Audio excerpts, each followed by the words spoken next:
Our first question is, Rabbi Berman, if you could please share with us a little bit about what it was like to be in Selma, including your arrests and how your actions during that time were rooted in your Jewish faith and identity. Yeah, so that's a complicated question, and would take many hours to explicate fully, but let me give you just a sense, first of all, of what the atmosphere was like in the Selma area in that part of Alabama and the South in March of 1965 when I went to participate in the march that would take place, was scheduled to take place then from Selma to Montgomery in support of voting rights for Blacks in the South. Firstly, the atmosphere there was an atmosphere that was filled with fear. Those of you who saw the movie Selma will remember the opening scene of the movie, the explosion that took place in the Baptist church, in which four young girls, four young innocent girls were killed. That was one piece of what was going on at the time.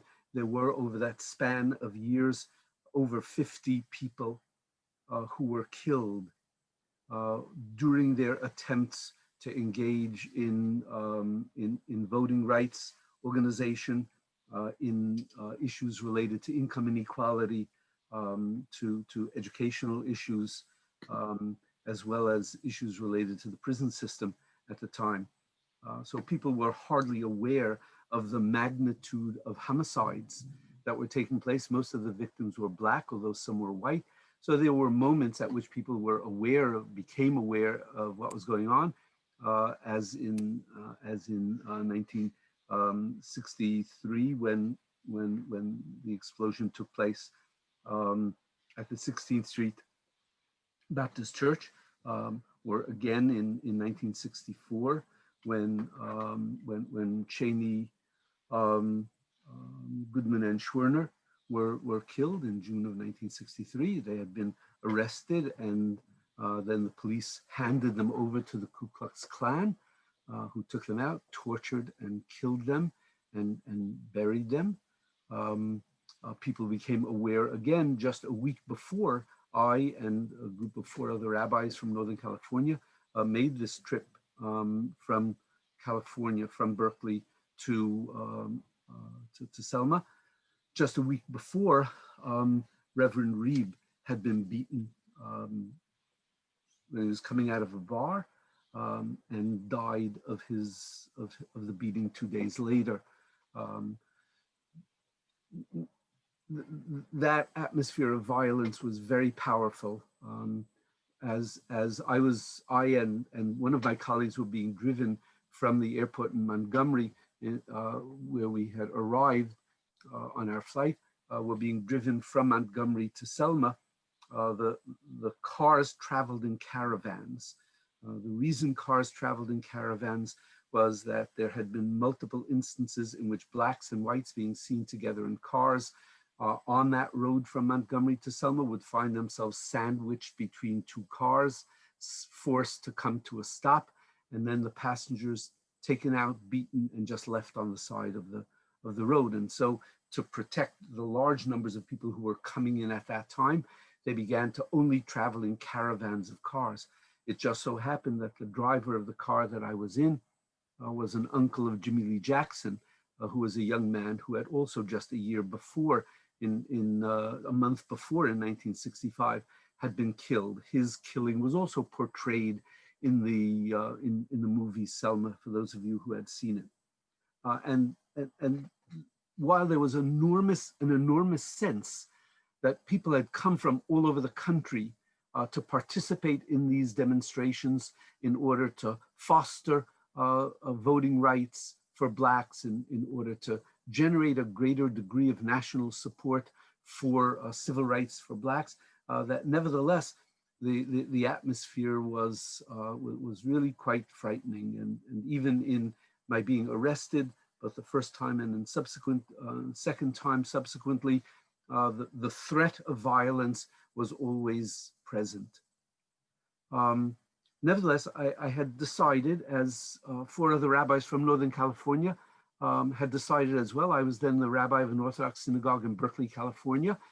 And the 5 of us had decided that we would go to Selma in response to a call from Reverend Martin Luther King, who had asked clergy from all over the United States to come to Selma to participate in the expected march, while he was still negotiating with President Johnson to try to assure that there would be federal protection for the marchers to avoid what had happened in the 2 previous occasions when attempts were made to begin the march and had been beaten back with extraordinary violence. I had decided to go and had left a message actually for my congregation explaining why I was going at the time. I was going to be away for Purim. I actually spent Purim in the prison in Selma. I was going to be away from Purim, and I wanted the members of the congregation to understand why I had decided to leave.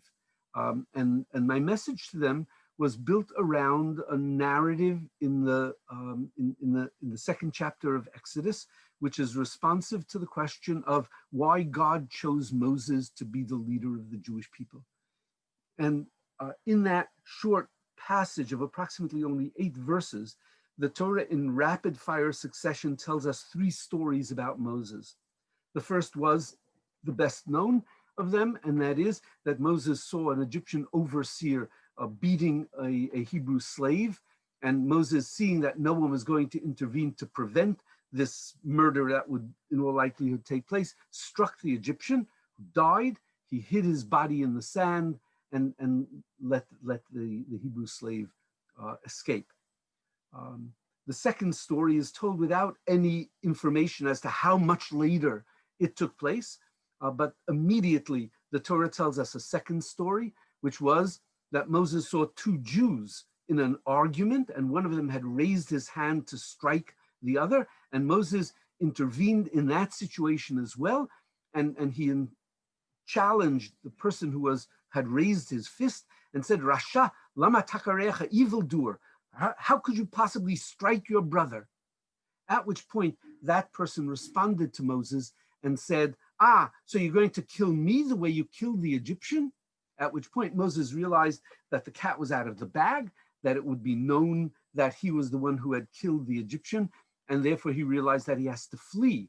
And so without telling us anything further, the Torah then tells us that Moses, prince of Egypt, who had been raised by the princess, and who had presumably had all of the wealth and advantages of life in the palace in ancient Egypt, suddenly found himself after a short period of time as a stranger wandering in the deserts of Midian.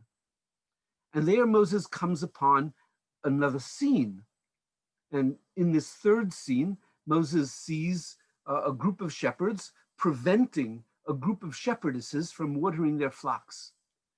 And I can well imagine that at that moment in time, Moses must have had a sort of an angel on one shoulder pulling his ear saying, Moses, listen, you used to be a prince in Egypt. You had all the wealth that could be accessible to any Egyptian.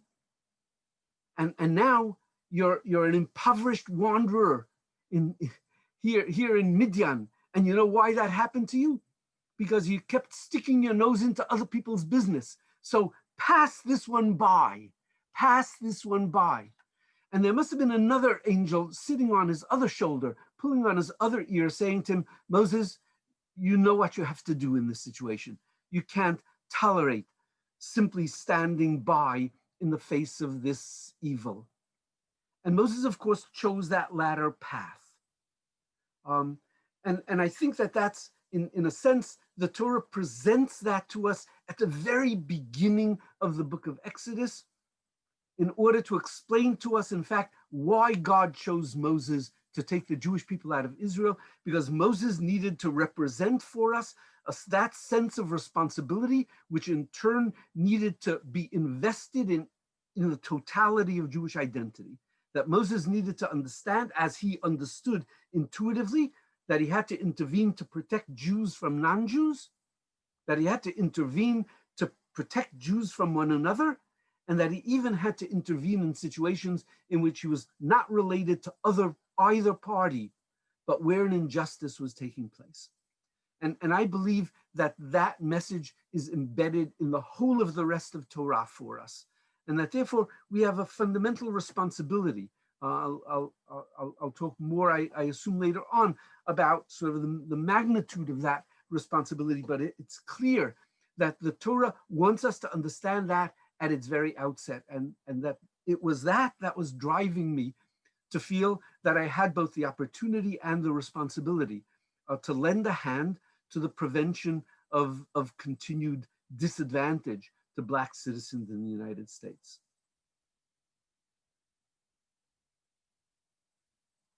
I'm sorry, I can't hear you. You're muted still. No, it's okay.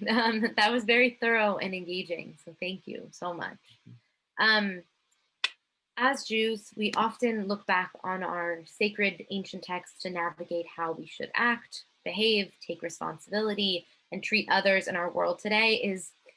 Do you think that one's responsibility to vote is specifically mentioned in the Torah, the Talmud, or other Jewish texts? And if there are any specific texts that guide your social justice work, what are they that you kind of continually go back to? Okay, so let me answer that question sort of in a general way, because in truth, voting is a relatively new democratic phenomenon. And while there is much literature in rabbinic writings around the responsibility of individual members of a community to vote, and an insistence in some instances that it even took not just majority vote, but that it could even take unanimity of a community in order to do certain things, the Torah itself does not address issues of voting. On the other hand, if anyone would tell you that the Torah does not contain a social ethic, a mandate as to the nature of the Jewish responsibility for the well-being of the society in which one lives, then I would say you should just point that person to Leviticus chapter 19 in a series just of approximately 10 verses, beginning with verse 9, where the Torah in rapid fire succession lays out for us a social agenda of responsibility for the virtues and values that need to exist in a society in which Jews are present.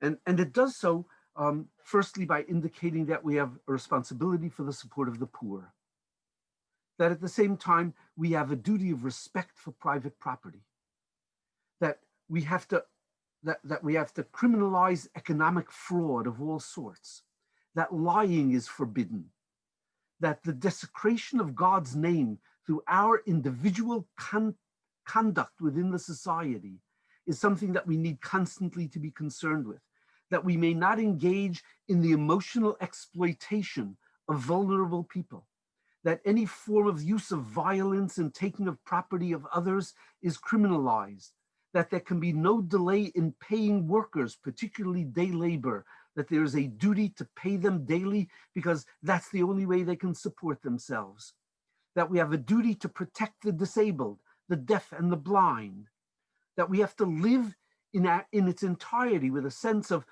awe of God and his presence within the society within which we live, that we have a duty to prevent injustice, that we have a responsibility to see to it that in the judicial process, that there is no favoritism practiced, neither toward the poor nor toward the wealthy, that there's a responsibility for judges to support and the citizens to assure righteousness in the judiciary itself, that verbal abuse is impermissible, that there's a duty of rescue which involves the protection of the lives of every person, that there's a prohibition against the promotion of hatred, that there is a duty to chastise when people engage in evil activity, that there is a prohibition against doing vengeance, doing revenge either in action or through verbal expression, and that ultimately there is a duty of love that needs to engage the society in its entirety because, and that's the conclusion of this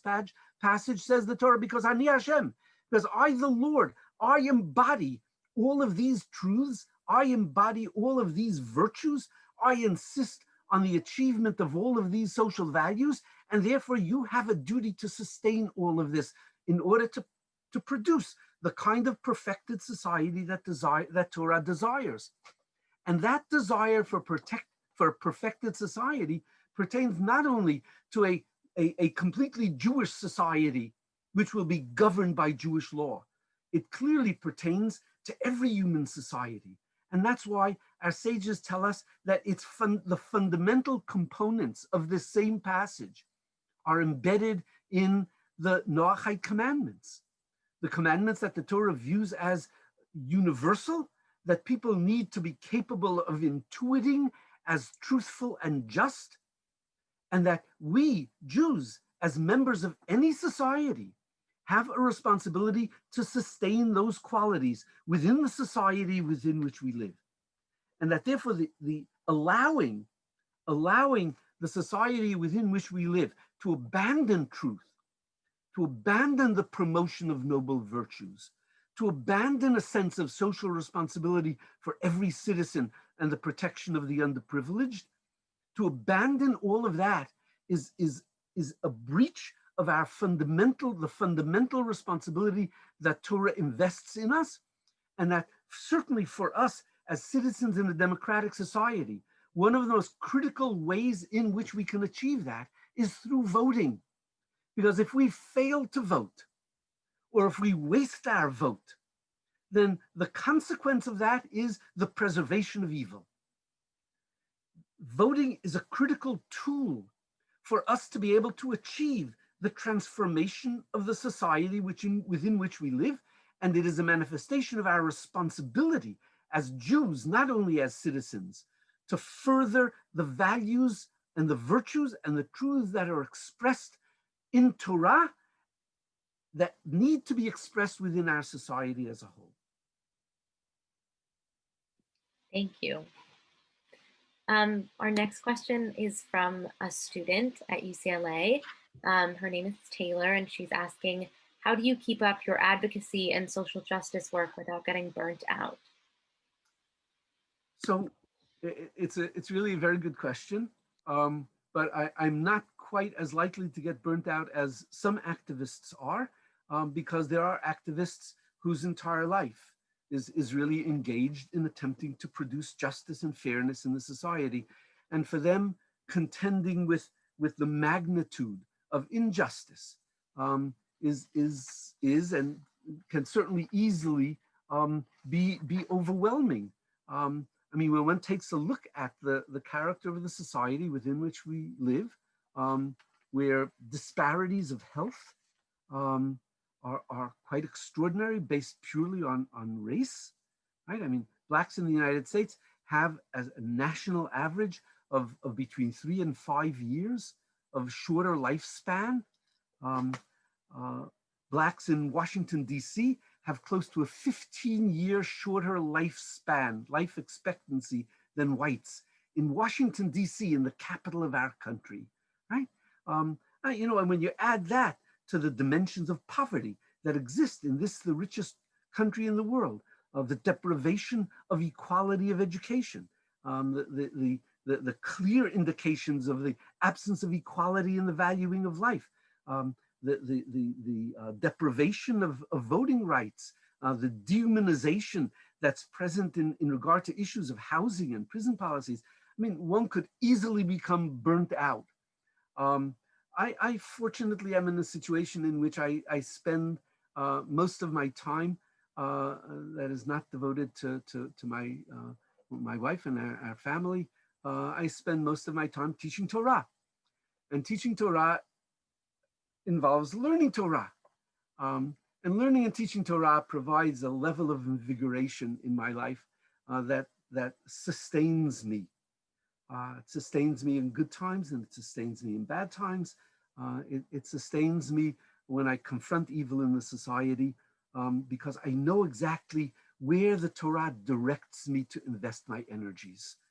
And as long as it remains clear to me that my sense of directedness in relation to social actions issues is not derived from, you know, general philosophy, and it's not derived from the imagination of one or another you know, significant figure or thinker, not to demean any of those, but so long as so long as I'm convinced that the direction that I'm taking is driven by the fact that I understand that this is a piece of the perfection that God wants us to be able to promote in our own society, then I don't get burnt out. Thank you. Our next question is, in your social justice work, how have you partnered with other non-Jewish religious groups? Could you briefly describe those partnerships and why they were meaningful or essential to you? Yeah. So it's a really important question, and it'll take me a little while to explicate this. I'll tell you just two stories. One of them relates to the end of my period of time in Selma, and another relates to a later time in my life. So the one that had to do with the end of my time in Selma.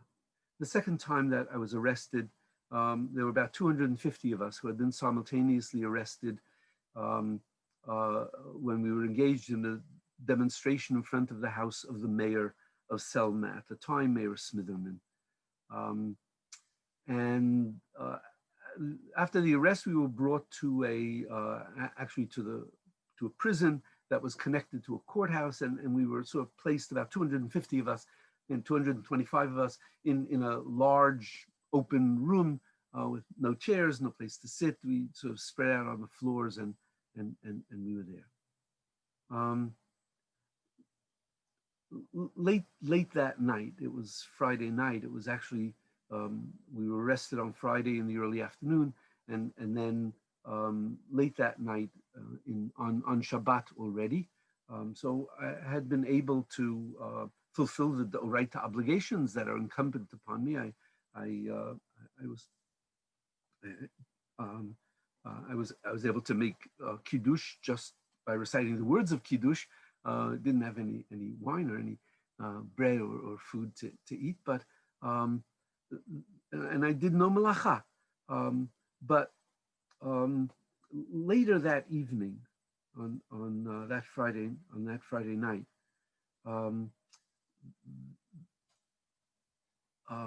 Mr. Baker, who was then the head, what was called the head of public safety of Selma. He was sort of like the police chief of Selma. Asked to meet with all of the clergy who were present in the room. There were about 40 of us at that time. There were a small group of rabbis. There were a group of Protestant ministers, both black and white. And so they took the 40 of us out of this larger group, and they brought us into a meeting room, and the head of public safety addressed us. And he said to us as follows: gentlemen, because they were all men, in fact, gentlemen, he said, I understand that you've come here for a righteous purpose. You really want to help the blacks in this community and in the South to be able to be entitled to their voting rights and to have education rights and have some degree of educational equality. And I understand that you know, these are all righteous goals that you have. However, I would like to call your attention to something, and that is that in this group of people whom we have now arrested, together with whom you were seated there, there are some 30 or so young blacks who live right here in the area. I know most of them, and they are fine young men. But since they were arrested today, if I book them, as I am prepared to do, and charge them with disorderly conduct and violation of a local ordinance and refusal to disperse when they were ordered to do so, and some of them may be even charged with resisting arrest, the consequence of that would be that the rest of their lives, these charges would follow them. And for those of them who, because of the presence of their families in this community, would want to remain here in Selma and in Alabama generally, they will never get into a school of their choice. They will never be admitted to any union. They will never be given any opportunity to get a job in which they will have checked on his police record. And in fact, what you will have achieved, what you will have caused, is essentially the destruction of the future of the lives of these young men. Now, I understand that that's not your purpose in coming here, but you need to understand, he said to us, that that will exactly be the effect of your being here. And that therefore, he said, I would like to offer you the following opportunity. I'm willing to let you all go and not charge any of you if you promise me that you will simply cease your activities here in Selma and leave town. If you do that, in exchange, I will not charge anyone here. I will release all of you and you'll be able to go. And those effects will not then follow these young men for the rest of their lives. So you can decide. You can tell me whether you are willing to cause this magnitude of evil in the lives of these people, because it will be your choice to do so. So what do you say? He said to us. So we said that we would need an opportunity to discuss this. We're not going to make a decision sort of sitting here in your presence. And he said, okay, that's fine. So you can go back and discuss it and just call me and let me know. So we said, fine. By then it was probably around 9 o'clock at night or something like that. We went back into the group, and we sort of isolated ourselves in one corner of the room and began to discuss this, because this was clearly a very serious issue, one which would have an enormous potential impact on the lives of young men who had committed no wrong. And so there was a very intense discussion that was taking place amongst the clergy, but there was a crowd in the room, and there was no way that the conversation that we were engaging in couldn't seep out of the group. And sure enough, people in the larger group became aware of what the offer was and what we were discussing. And strikingly, there were a very large group of young white men and women who had come from all over the country in order to be able to participate in these civil rights demonstrations. A significant percentage of them were Jews. I must admit, we had done a short sort of Kabbalat Shabbat service earlier that evening. And for many of these young Jews, it was the first time that they had ever seen a Kabbalat Shabbat service. For some of them, in some ways, even the first time that they had understood anything about Shabbat. But in any case, this, for them, for these young men and women, as well as for the larger group of adults who had come also from all over the country to participate, for virtually all of the whites in the group, it seemed perfectly natural that we, the clergy, would discuss this matter, would arrive at a decision, and then whatever the decision was, the group would go along with it. But for the group of young Blacks who were there, this was not at all self-evident. It was not at all self-evident that we should make that decision. And they began with increasing sense of urgency to protest against their exclusion from the conversation. And they said to us, listen, this is about us, right? I mean, whatever you're going to decide either because you want to protect us or because you feel that we as Blacks in this community need you more to stay here, right? But are you really going to make that decision without even hearing us? They said, are you going to simply continue to colonize us the way slave masters did? We are not humans capable of having a voice in our own fate. And the conversation then became extremely heated, and that sort of threw off a lot of the conversation that had already been taking place. And in that broader conversation that then resulted, everybody decided that they were correct.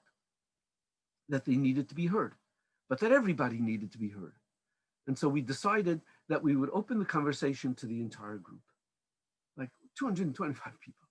And I must say that what resulted from that was one of the most extraordinary sort of Beit Midrash experiences I have ever had in my life.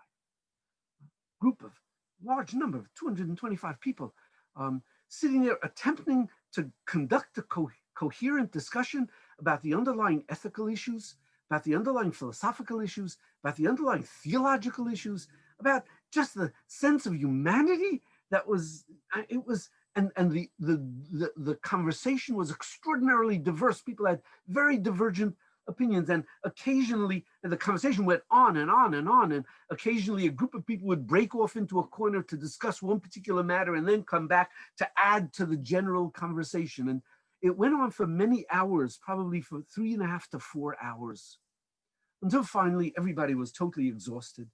Everyone felt that whatever could be said about this, whatever perspective could be brought to it, had been brought to it and had been explored to everyone's satisfaction, and that it was time to take a vote.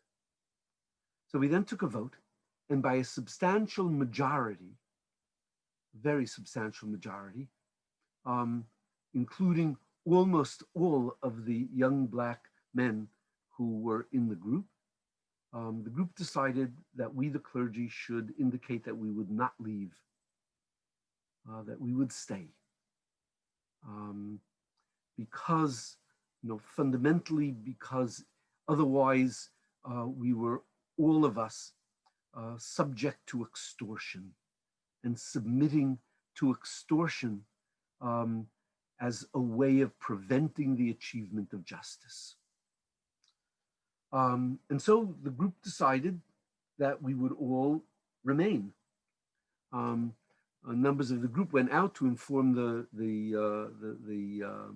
Mr. Baker, and he had some unkind words to say when he was reached at 1 o'clock in the morning with the with the answer to his question, and he sort of said, "Okay, it's your responsibility now. Whatever happens to them will be because of you." And then people continued, as I did, to continue just having discussions, small discussions with people until we all sort of fell asleep. It got quiet and people went to sleep. In the morning, on Shabbat morning, I davened as much as I could remember. At that point in time, I remembered more of tefillot by heart than I do now, because I focus on trying not to remember tefillah by heart, to assure that I will actually say the words of the tefillah and not just think them in my head. But in any case, somewhere around 11 o'clock in the morning, there were lots of small groups of conversations and all sorts of things going on. There was one young man who I'd spent a lot of time talking with, who I continued conversation with in the morning, the young man who lived in Selma at the time. And then around 11 o'clock, an officer came into the room and said, "Mr. Baker wants to speak with all of you." And Mr. Baker then came into the room, and what he said was, "I would have booked you all," he said, "but we have a bit of a problem here in the city because the march is planned already for tomorrow, the march from Selma to Montgomery. And as a result of that, there are media and news reporters here in Selma up the kazoo," he said. "They're crawling out of every country in the world to come here to see whether there's going to be any violence and to, and to cover whatever is happening here. And I don't think it would be good for the reputation of Selma to, on the day before the march, to announce that we had booked 40 clergymen and charged them with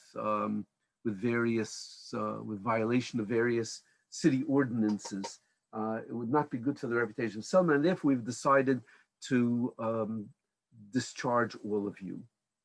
However," he said, "problem is that we're on the other side of town now, and we want to get you back to Brown's Chapel," which was the center of all of the civil rights activity in the Black neighborhood, "and it would not be safe for you to walk through the white neighborhood. And therefore we're going to have some buses in front of the courthouse and the prison, and shortly, and you'll all just go downstairs, you'll board the buses, and we'll drive you to Brown's Chapel, and we'll drop you off there. So, there was sort of a little hubbub about this, and okay, that's what's going to happen. People were relieved, I guess. And I turned to the young black man that I was talking to, and I said, like, this is my Sabbath. I don't ride on the Sabbath, and my connection to the Shabbat, this particular Shabbat, has been somewhat tenuous because I don't have my usual means of reinforcing the spiritual character of the day, albeit being here has been of a spiritual character. Nevertheless, I don't see any reason for me to ride in the bus. I'll walk back. So he said, no, it's really not safe. Remember what happened to Reverend Reed? So I said, well, I'm aware of that. I said, but I've been in and out of, I've been in and around the white neighborhood, numbers of times already during the time that I'm here during this past weekend. And I think I know my way around sufficiently well that I can get from here back to Brown's Chapel without any risk. And he said, no, you really shouldn't do this. And I said, okay, listen, this is what I'm deciding to do. So, you can stay out of it. Thank you very much for your concern. In any case, so we then got separated, and about half an hour after that, they announced that people should line up in order to go down the front stairs of the building to get into the buses. And then everybody was lined up, and I was sort of maybe a few rows back from the front of the line, and the front of the line was in the doorway, and they were waiting for instructions to go down. And the police officer said, okay, now the buses are here. Everybody should just go down and load on the buses and sort of stay in line this way. And the people in the front line said, no, we're not getting on the buses. And the police officer said, why? What do you mean you're not getting on the bus? He didn't say it quite that gently, but, and they said, well, because there's a rabbi here and he does not travel on the Sabbath, and we're not going to leave him alone. And the police officer said, no, you're going to get on the buses. And they said, no, we're not getting on the buses. We're going to walk back, all of us. So I don't know how this all got organized without my knowing about it during that period of time, but that's what they said. And they said, well, they have to call Baker, and they called Baker, and then they came back and they said, okay, here's the story. We'll let you walk, but it really isn't safe. So we're going to accompany you on this walk back. Now, if you stop and think about that for a moment, because that's what then happened, the police in Selma had been deeply committed to protecting the quiet and peace of the white residents of Selma while all of this turmoil around Selma was going on. And they did not, within 5 minutes of any demonstration breaking out anywhere in Selma, they would have broken it up and gotten the people out of there and arrested them. And here on this Shabbat around noontime, there were some 225 people, mixed blacks and whites, walking through the streets of Selma, across the white neighborhood to get to Brown's Chapel, with a phalanx of buses on one side of them and a phalanx of police officers walking on the other side of them to protect. And we were not silent by any means, despite their instructions to us. And so the whole area knew that we were there and marching through this area. So when I stopped to think about what that meant, in that situation, first of all, we had spent a whole, an enormous amount of time hearing each other. Hearing each other was sort of critical to our sense of mutual loyalty. Being engaged together in attempting to achieve something really important in people's lives and in the life of a community had created a sense of solidarity and a sense of the importance of sticking together and supporting each other, a sense of loyalty that was extraordinarily powerful. And there were moments like that throughout the whole history of the civil rights movement in the relationship between Jews and blacks. And it did not require, overwhelming speeches by people, and it did not require, it just evolved in this process of understanding that we were in this together with people, that we were listening, we were hearing, that we were not in it for the sake of our own glory, that we were not in it for the sake of our own reputations or anything like that, but that there was an honest sense of mutual caring that drove the relationship. So there was another, I said that I would tell you two stories. The second one happened some 6 years later, 4 to 5 years later, about 4 to 5 years later.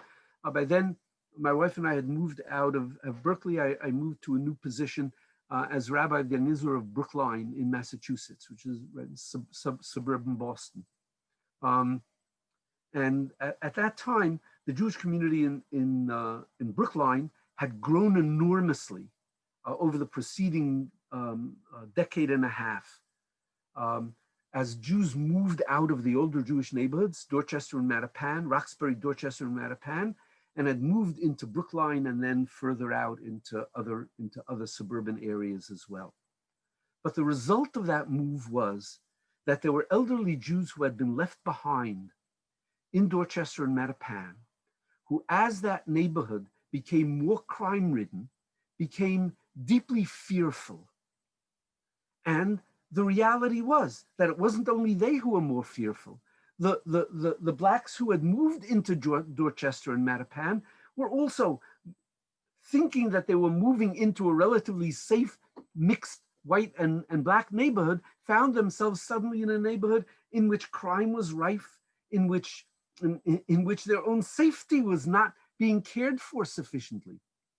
And so a group of us worked together with a group of Black ministers in Dorchester and Mattapan to create civilian patrols, unarmed civilian patrols, in collaboration with the police department. The police department was extremely excited about this because it represented, one, an engagement of the local population in their own defense and protection. It meant that in many instances, the first people to come upon a scene that could lead to a crime or a crime in progress were civilians who could then notify the police. The police department worked with us very closely. When we called the police, that within a minute or 2 minutes, there would be a police car present at the site. And if it did not take police presence to resolve things, then the community volunteers would attempt to resolve minor issues that were developing. And we did this in an extraordinary spirit of collaboration. Every single patrol was mixed, Black and Jewish. Every single patrol had radio contact with the police. No weapons were allowed.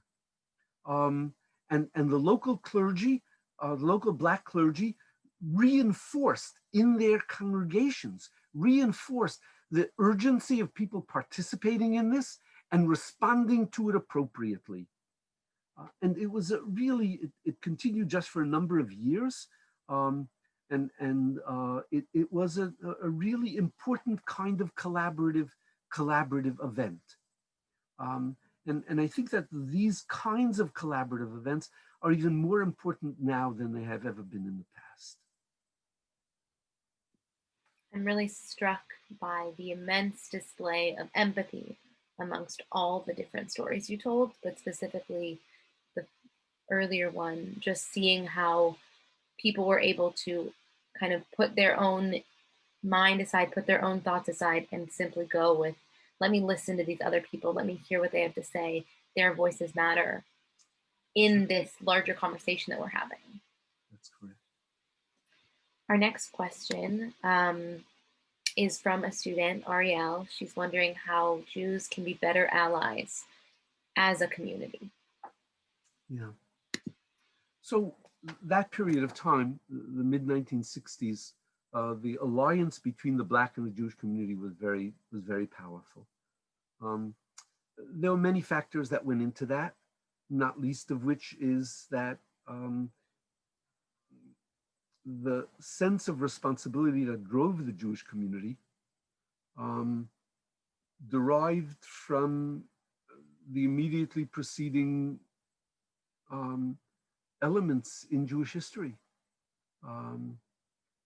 You know, I'll tell you a story about that. In fact, the first time that I was arrested was actually Tanit Esther, it was the fast of Esther and leading into Purim. We were in a, being held also in a police station. There were only about 100 and some odd of us.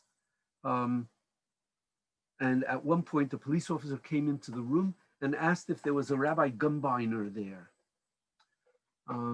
Now, I knew that there was a Rabbi Gumbiner there. It was not me, but he was my colleague from Berkeley. He was the Hillel rabbi at UC Berkeley at the time, Rabbi Jacob Gumbiner, and he happened to be sitting right next to me. He turned to me and he said, like don't say anything. I'm not saying anything. So the police officer said, "The Rabbi Gumbiner here." So repeated again, and then he started walking through the room.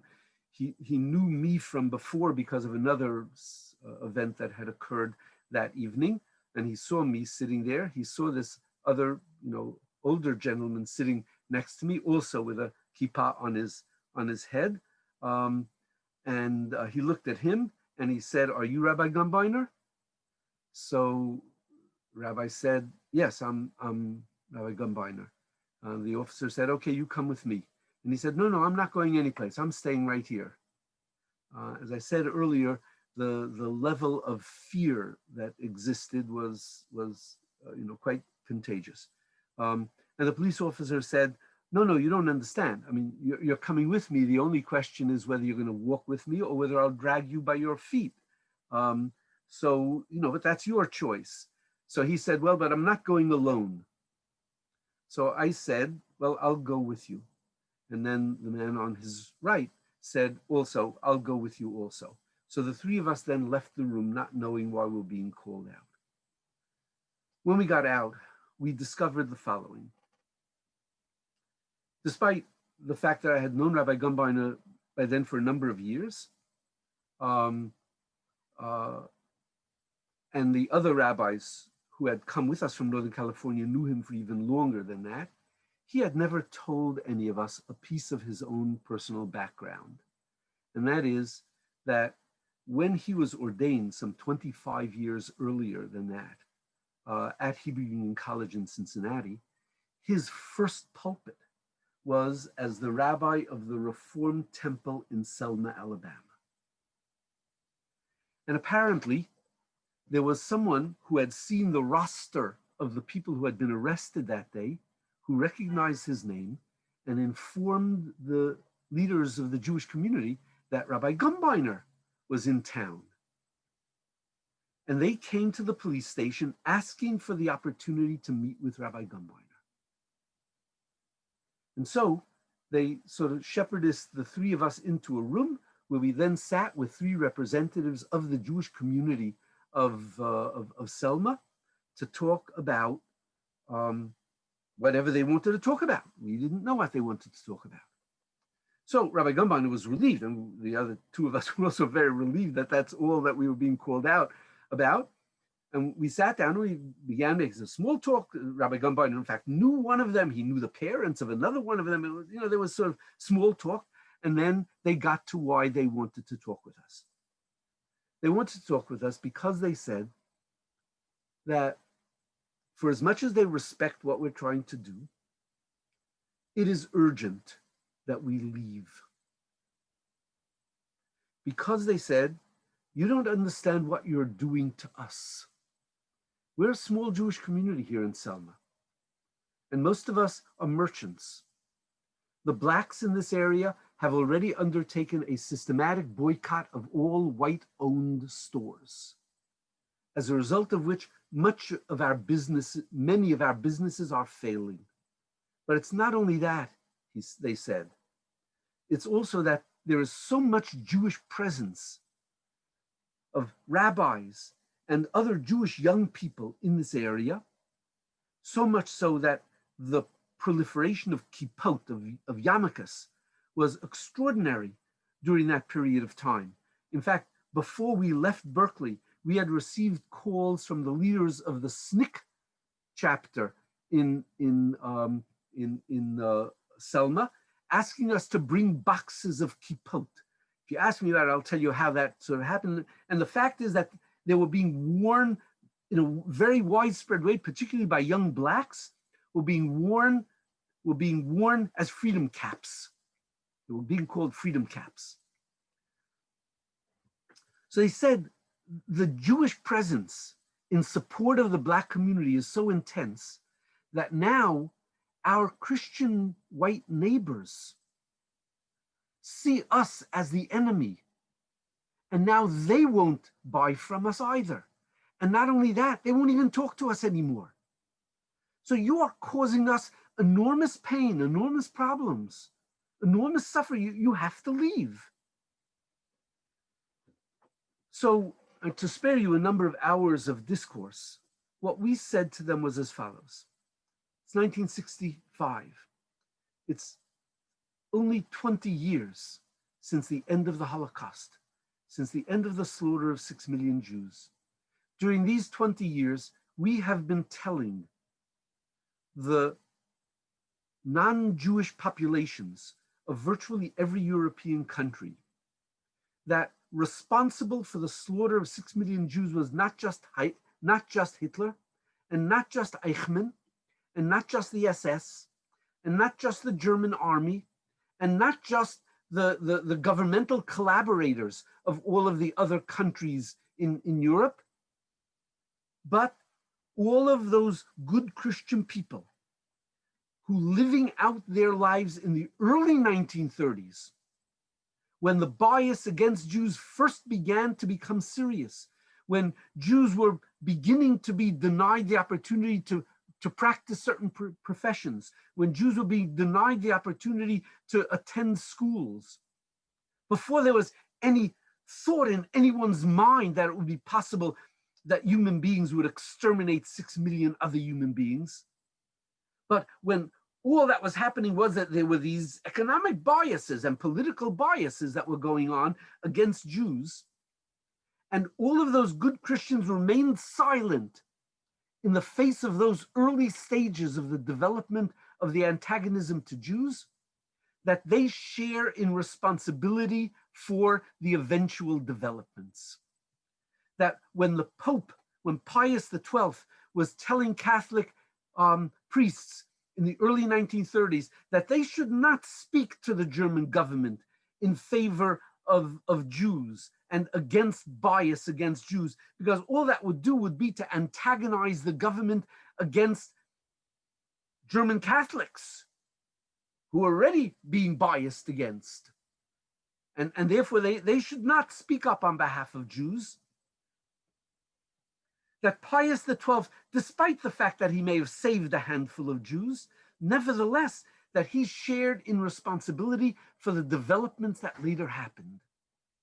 And that was we Jews were telling the Christians of all of these European countries that they shared in the responsibility of what eventually happened to the Jewish people. So we said to our co-religionists in Selma, we said, so what is it exactly that you want us to tell the world? You want us to tell them that when Christians remain silent in the face of the persecution of Jews, that's not good. They should not do that. But when Jews remain silent in the face of the persecution of Christians, that because of the fear of the social and economic consequences to fellow Jews, they should not stand up on their behalf?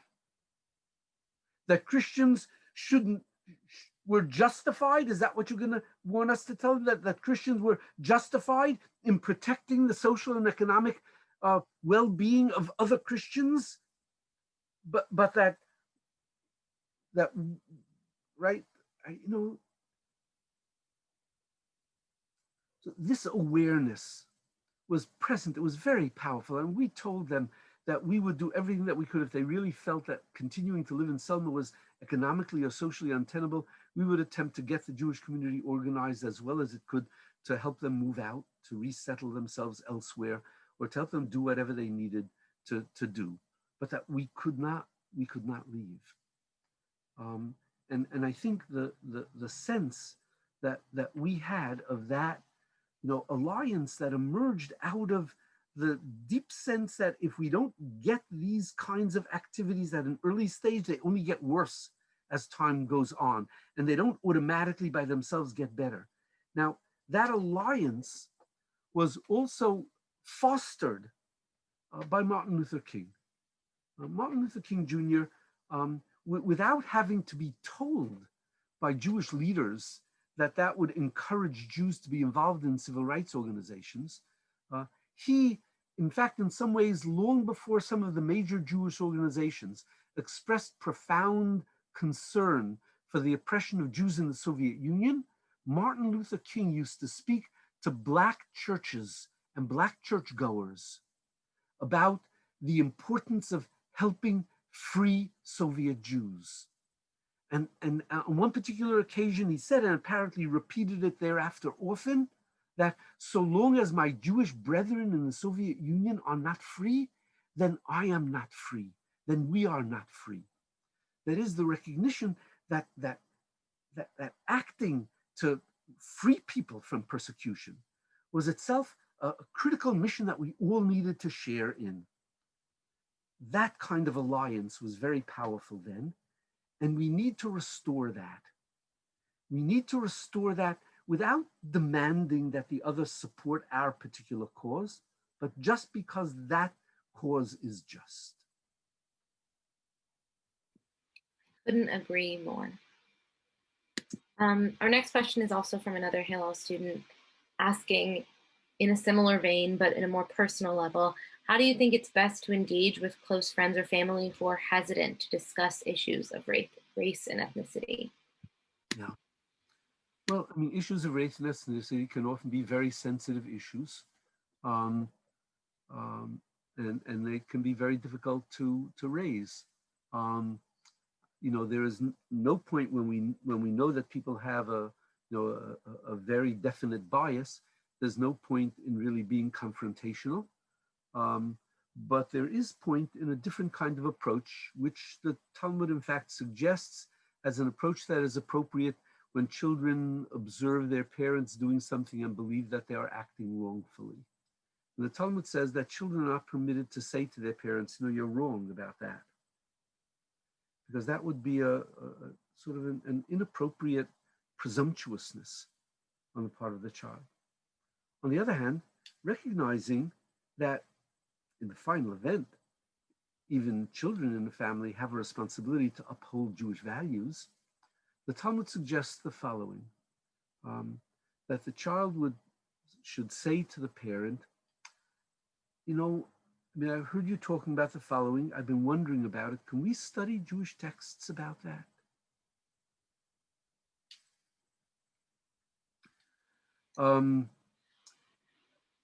My experience generally is that sharing Jewish teachings and Jewish texts can be done non-confrontationally. I feel the same way. I felt the same way during my years in the rabbinate, both out in Berkeley and then in Boston and then subsequently at Lincoln Square Synagogue in Manhattan.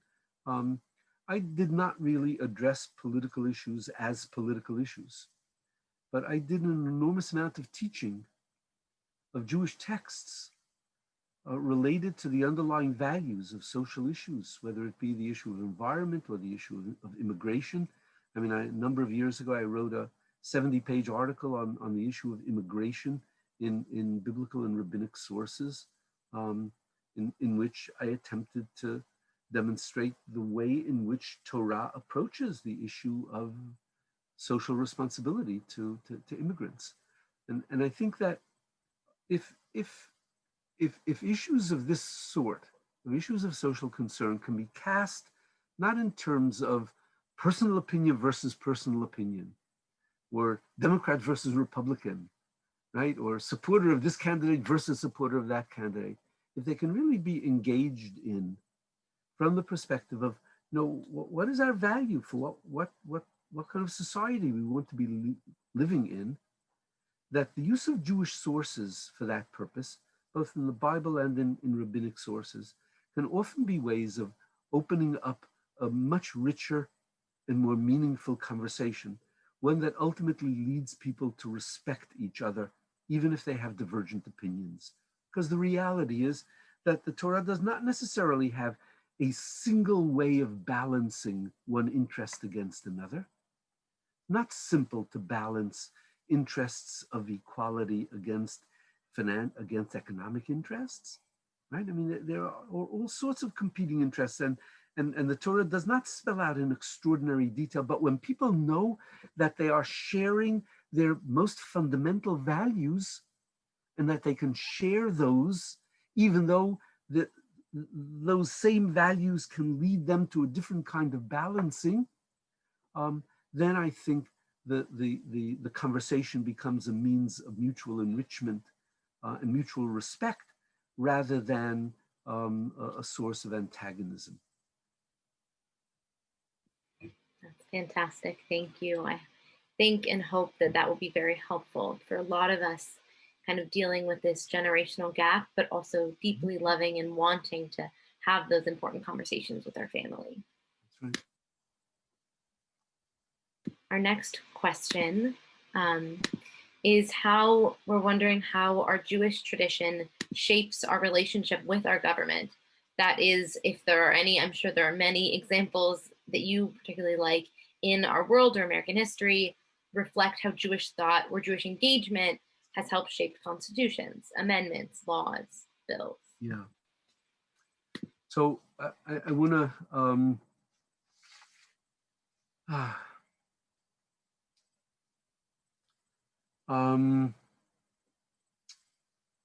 so let me start with the following, and then I'll tell you of a conversation that I had, which sort of embodies it. But the Declaration of Independence, beginning with the affirmation that all men are created equal. So where does the notion that all men are created equal come from? The notion that all men are created equal did not exist in ancient cultures. It certainly did not exist in the form, in its evolved form, that all persons are equal before the law. On the contrary, every ancient legal system in the history of humanity that we know of, I mean, maybe there's some that we don't know of because they got lost somewhere, but every ancient legal system that we know of distinguished sharply between different castes or classes of persons, even up to and including in relation to matters of taking of human life. So all of the ancient Near Eastern codes distinguished in regard to the crime of homicide between the killing of a fellow citizen and the killing of a non-citizen, imposing a much greater penalty for the killing of a citizen than for the killing of a non-citizen. Most ancient legal systems provided no legal protections whatsoever for foreigners, for immigrants, for strangers. I mean, why was it that when Abraham, had to travel from Mesopotamia down into Canaan, and then there was a famine, and he has to flee and go to Egypt, and that before he even got to Egypt, he said, you know what's going to happen when I get to Egypt? They're going to try to take my wife away from me, and if I resist, they're going to kill me. How did Abraham know that? I mean, he did not, to the best of anyone's knowledge, read Footer's Guide to Egypt, right? He didn't go online and query Google about what it's like for immigrants to Egypt who are right? I mean, how did he know that was going to happen? Well, he knew that was going to happen because that's how the world functioned. The world functioned in a way that strangers had no rights. Citizens barely had any rights, but strangers had no rights of protection. The life of a stranger was not protected, right? The marriage of a stranger was not protected. The sexual integrity of Dinah was not protected by the citizens of Shechem. There was no protection to a foreigner, to a stranger. The Torah enters the world and makes a radical declarative statement, and that is that God created only a single couple. and that he created that couple B'Tselem Elokim, that God created that couple in the image of God, and that every human being is a descendant of that couple, meaning that every human being shares a common Tselem Elokim.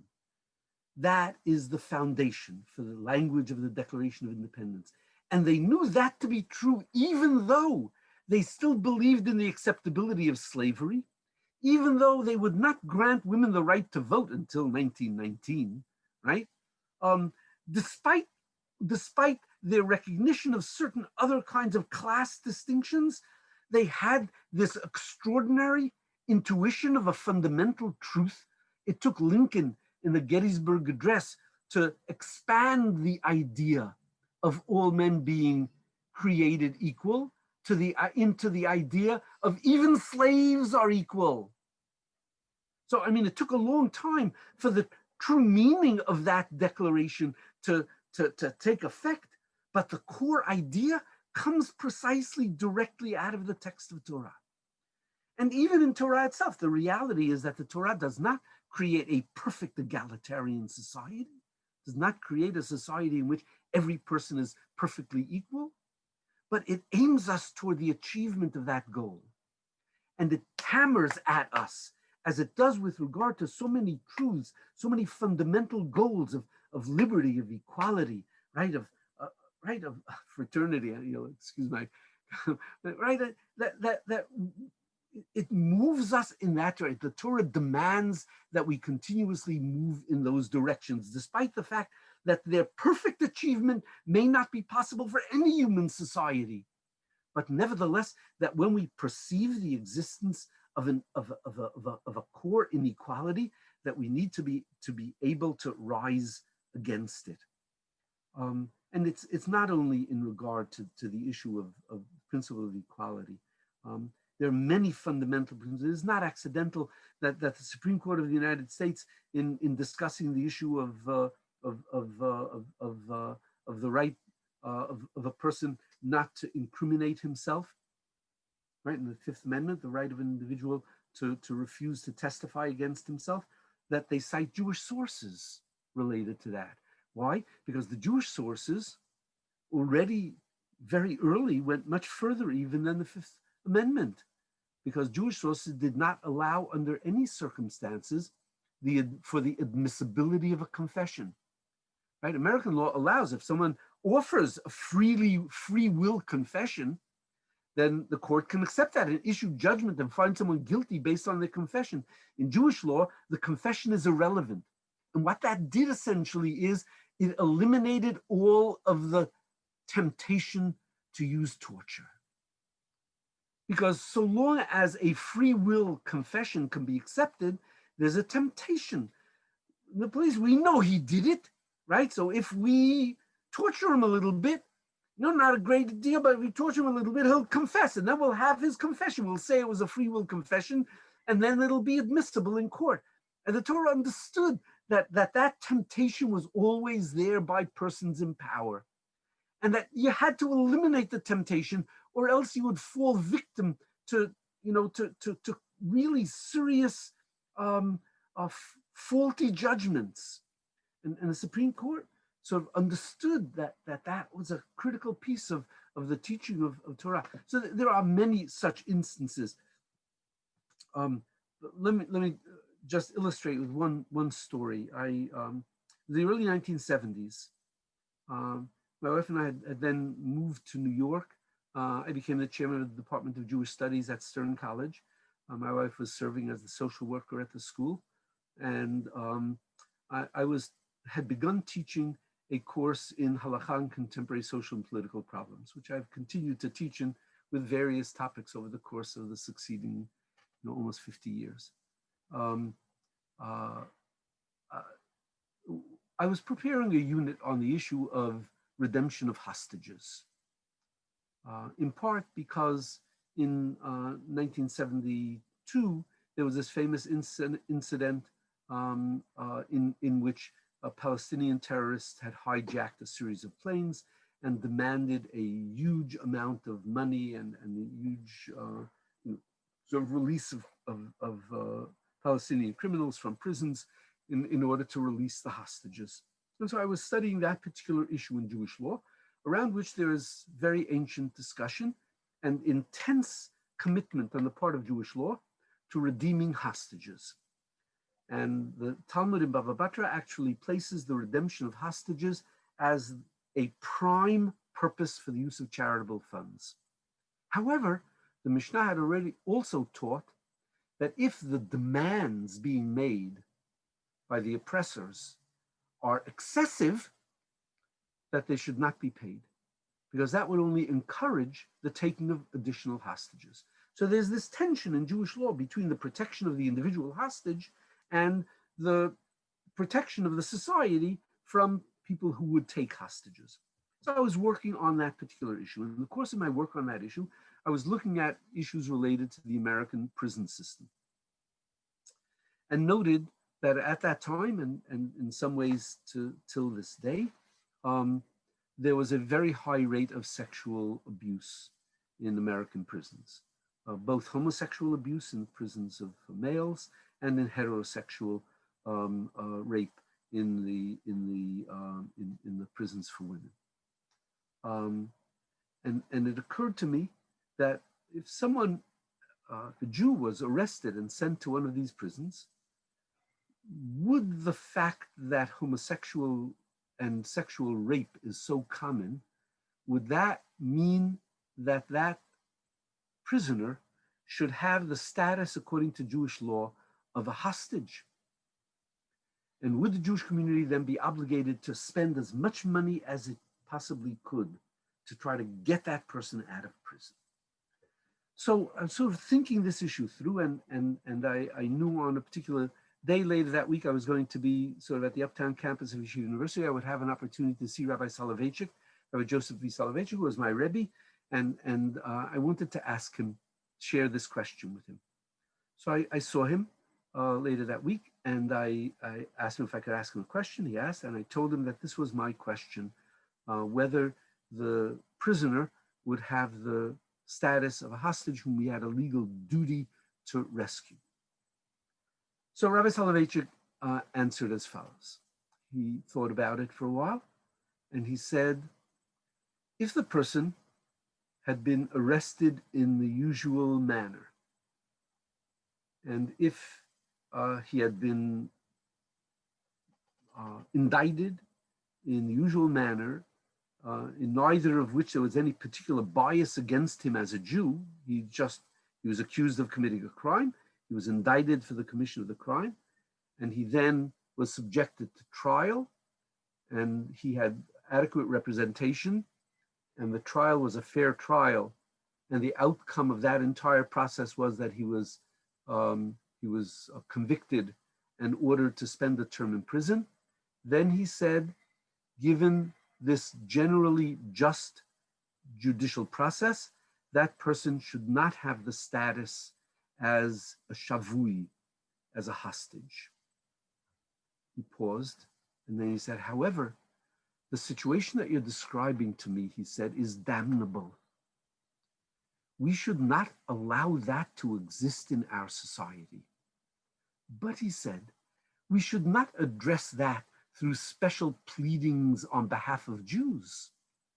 We should address that as citizens of this country, having a responsibility to prevent vulnerable people from being abused, even within the context of an otherwise just judicial system.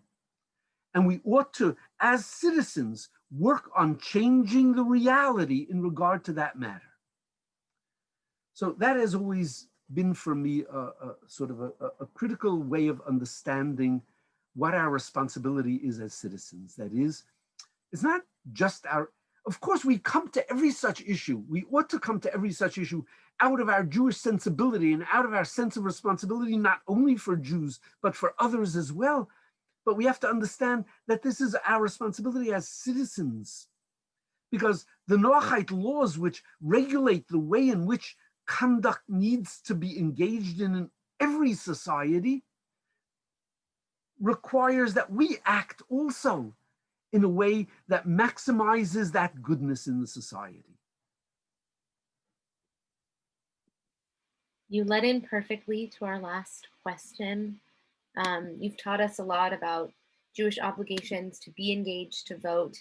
Do you feel like there is a similar commitment to any other forms of civic engagement that a lot of people are partaking in, especially right now, such as protesting, for example? Yeah. So, one of the verses in Leviticus chapter 19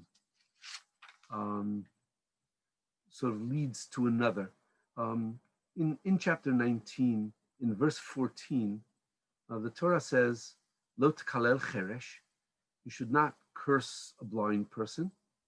"Lifnei iver lo titein michshol," and you should not place a stumbling block before the blind. That notion of not placing the stumbling block before the blind in rabbinic thought is not primarily oriented toward the prevention of the physical injury of a blind person tripping on a block of wood, because to do that would simply be a criminal act of causing injury to another person. It would be a tort. It would be civil liability as well as criminal liability for that. And you didn't need a separate verse dealing with a blind person to teach us that law. If you put out an entrapment of another person and they're going to fall and injure themselves, then then you will have violated the law, and you'll be civilly liable, you'll be criminally liable. We don't need that. So what then, they said, is the meaning of not placing a stumbling block before the blind? To which their answer was, that means that if someone is blind to a moral truth, if someone is blind to their legal responsibilities and to justice, then you may not become a collaborator by enabling that person to commit that wrong. So, for example, the Talmud has many illustrations of that, one of which is that it is not permissible to sell weapons to persons who are likely to use them in the commission of criminal acts. And it doesn't matter, says the Talmud, whether the potential criminal is a Jew or a non-Jew. If it's a person who would use the weapons to commit a criminal act, then it is a criminal offense according to Jewish law, under lifnei iver lo titein michshol, for you to sell the weapons to that person. And the Talmud then offers sort of two classical instances, one of which is applicable solely to Jews in situations of a Nazarite and helping him get wine, enabling him to violate his Nazarite oaths. And the other one has to do with our responsibility to non-Jews in the general society. And that is that we have a responsibility not to foster evil in the society, not to enable evil to exist. Now, so that's sort of the first part of a two-part process here. In that first part, that's precisely what I consider to be a core element in our responsibility to vote. The responsibility to vote is in part generated out of the sense that it is often the case that our silence makes us into collaborators into the preservation of evil. If we don't vote against what is wrong, then we are enabling it to happen. But then the Torah goes further, and the Torah adds yet another duty, and that is the text of Hocheach tochiach et amitecha. In verse 17 of that same chapter, when the Torah says that there is a duty of chastisement, that is, that if you see someone doing something wrongful, you shouldn't stand aside. You shouldn't say, well, what do I care? You have a duty to attempt to intervene. Remember that third story of Moses, right? You have a duty to intervene. And I find that fascinating, not only because the Torah teaches us that, but because the Constitution of the United States embodies the duty of chastisement as a fundamental citizen duty. How so? In the First Amendment. Now, we don't think about it that way, but that's what it is. The First Amendment, aside saying that Congress shall make no law respecting the establishment of religion or prohibiting the free exercise thereof, or abridging the freedom of speech or of the press, goes on to say that Congress shall make no law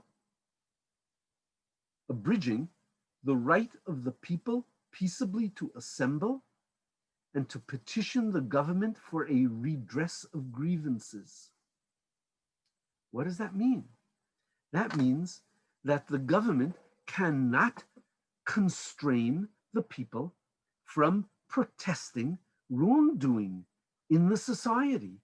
The grievances that they're talking about are the same grievances that they were talking about in the Declaration of Independence, the grievances that led to the establishment of these United States. And the people's right to engage in those protests against grievances has a correlative duty. The correlative duty is that it is a duty of citizenship to not allow wrongdoing to continue in the society when we have the capacity to reverse it. And that means being active politically.